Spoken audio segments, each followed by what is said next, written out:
Literally speaking, it is a war going on. It is a war against what? It's a war against adharma. Adharma has to be fought. Remember this point.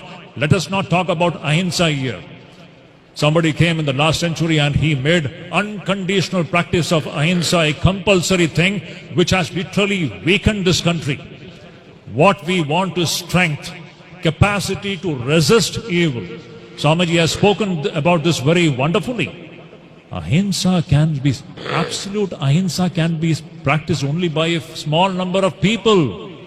And for the common man and the common woman, remember, we should learn to resist evil. Whenever there is adharma, we should learn to resist it. There are three situations, especially in my assessment, which is very important. We have to fight back and not talk about ahimsa in three situations. Number one, when our country is in danger, what will you do? You will talk about ahimsa? When our rashtra, when our country is in danger, you will sit and talk about ahimsa. You have to fight back. Number one, for fighting back, you need Shakti. Is it not? Can you fight back without Shakti? You need Shakti, you need this divine. You need the Mahishasura Mardini spirit. She is Asura Mardini. We need this energy which can kill the demons. So first thing, to protect your country, to protect your rashtra. Second thing, to protect your dharma. When your dharma is under threat, what will you do? You will talk about ahimsa. You have to fight back all those evil forces which are causing danger to your own dharma. This is another lesson that we have to learn. Let us not talk about, what should I say? There is no samanvaya with the forces of evil. This is dharma samanvaya, not adharma samanvaya. I always say this. Samanvaya is not with the forces of adharma. There cannot be any friendship with forces of adharma. Adharma has to be vanquished in whichever form it is.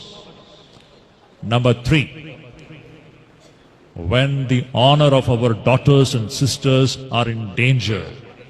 Tell me, when the honor of our own daughters and sisters are in danger, will you be talking about ahimsa? This is nonsense. You should learn to fight back, to preserve the honor of our own daughters and sisters and wives. Is it not? So ahimsa, the practice of ahimsa, it is conditional. It depends upon the circumstances and situations. In all situations, you cannot do that. For the common man, the teaching is you have to resist evil. And if you have to resist evil, you need Shakti. Now, this is the great message that we have to actually learn from the Shakti Puja. To wind up this talk, I'm not going to drag it any further. This great Maharaj is so kind. Actually, I am feeling a little uncomfortable because the puja is going on there.